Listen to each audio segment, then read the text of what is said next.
పిచ్చోడి చేతిలో రాయి లెక్క అయిపోయింది. ఎటు విసురుతాడో తెలియదు. ఇక ఆ రాయి ఎవరి మీద పడుతుందో ఎటు విసురుతారో తెలియకుండా అయిపోయింది రేవంత్ రెడ్డి పాలన. ఆనాడు కేసీఆర్ గారు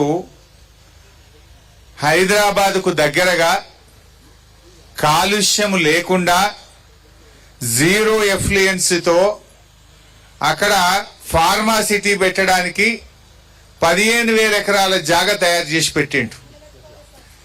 ఆడ పెట్టబోయే ఫార్మాసిటీ దానికి అన్ని అనుమతులు వచ్చినాయి. ఎన్విరాన్మెంట్ క్లియరెన్స్ ఢిల్లీకి వచ్చింది. అటవీ అనుమతులు వచ్చినాయి. దానికి భూసేకరణ అయిపోయింది. రోడ్లు వేసిండ్రు. మొత్తం తయారున్నది. వంట వండి పెట్టిండ్రు. వడ్డిచ్చుడే ఉన్నదాడ. కానీ రేవంత్ రెడ్డి గారు ఏం చేస్తుండంటే ఇప్పుడు అక్కడ రియల్ ఎస్టేట్ బేరం చేస్తాడట. బ్రోకర్ అవుతాడట. రియల్ ఎస్టేట్ బ్రోకర్ అవుతాడట రేవంత్ రెడ్డి. ఈయన రియల్ ఎస్టేట్ బేరం చేస్తాడట. ప్లాట్లు అమ్ముతాడట. ముఖ్యమంత్రి బేరం చేస్తాడా? ప్రజల్ని చూసుకుంటాడా? నువ్వేమైనా రియల్ ఎస్టేట్ బ్రోకర్వా? ఈ రాష్ట్రానికి ముఖ్యమంత్రివా నువ్వు? అక్కడ ఏమంటాడు? ఫోర్త్ సిటీ కట్టాడట. ఫోర్త్ సిటీ అని ఊదర కొడుతుండు. మొన్న హైకోర్టు అడిగింది, ఏమైనా ఫార్మాసిటీ ఉన్నట్టా లేనట్టా అని హైకోర్టు అడిగింది. ఆడ మళ్ళీ ఏమైనా కింది మీద అవుతుందేమో అని ఉన్నట్టే అని హైకోర్టు కాగితం రాసిచ్చిండు. కానీ ఎన్ని ఎకరాల్లో ఉన్నట్టో చెప్తలేడు. ఆయన ఉపాయం ఏంది?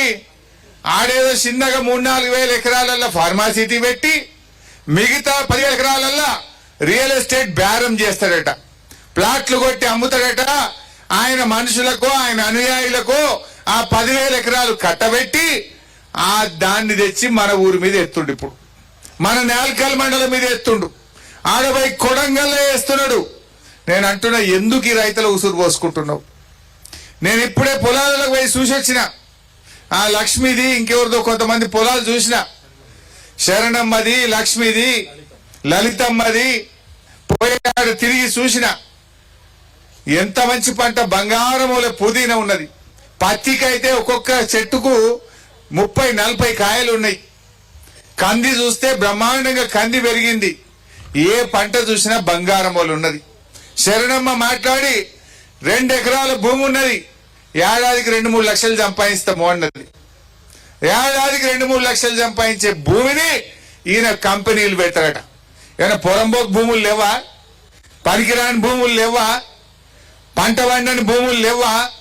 ఇంత బంగారము పంట పండేటువంటి ఈ భూముల మీద ఎందుకు పడ్డావు అని నేను అడుగుతా ఉన్నా. పోయి పెట్టు ఫార్మాసిటీ. ఆడ ఉంది కదా ఆల్రెడీ 15,000 ఎకరాల భూసేకరణ చేసింది.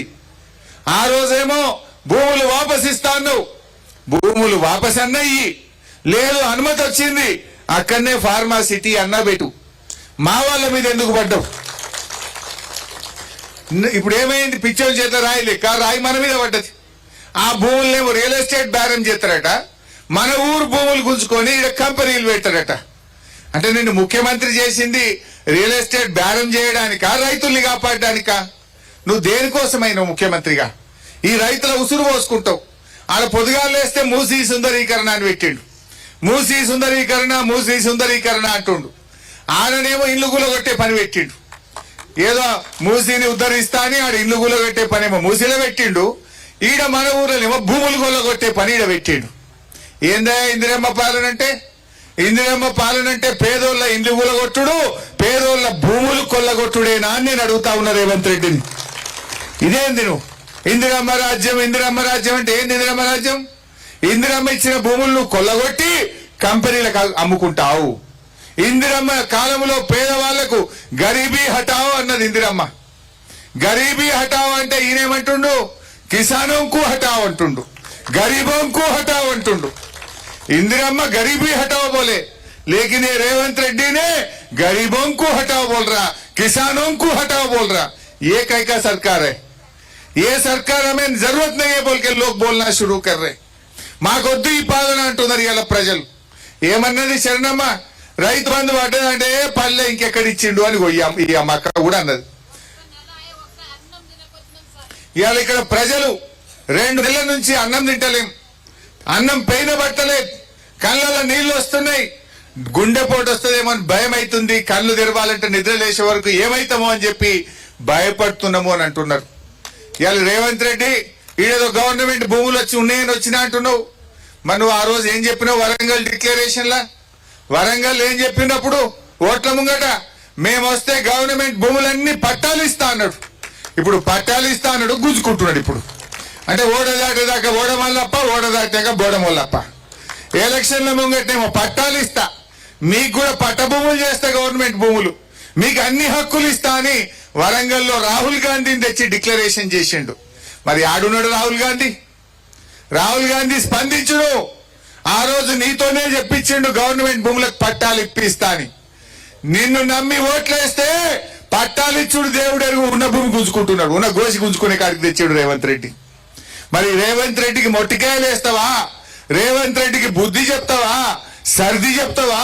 చెప్పు గాని మా పేదోళ్ళ భూముల తెరువు రావద్దు అని చెప్పి నేను ఈరోజు రాహుల్ గాంధీ గారిని డిమాండ్ చేస్తా ఉన్నా. యాన్నో ఢిల్లీలో కూర్చుండు కాదు రాహుల్ గాంధీ. ఓట్లప్పుడేమో గల్లీ గల్లీ తిరిగినావు, గద్దెనెక్కినాక ఢిల్లీలో పడ్డావు. రైతు బంధు వచ్చిందా చెల్లె? వచ్చినాదే రైతు బంధు ఎవరికన్నా ఊళ్ళే? కేసీఆర్ ఉండగా టైం మీద వస్తుండేనా లేదా?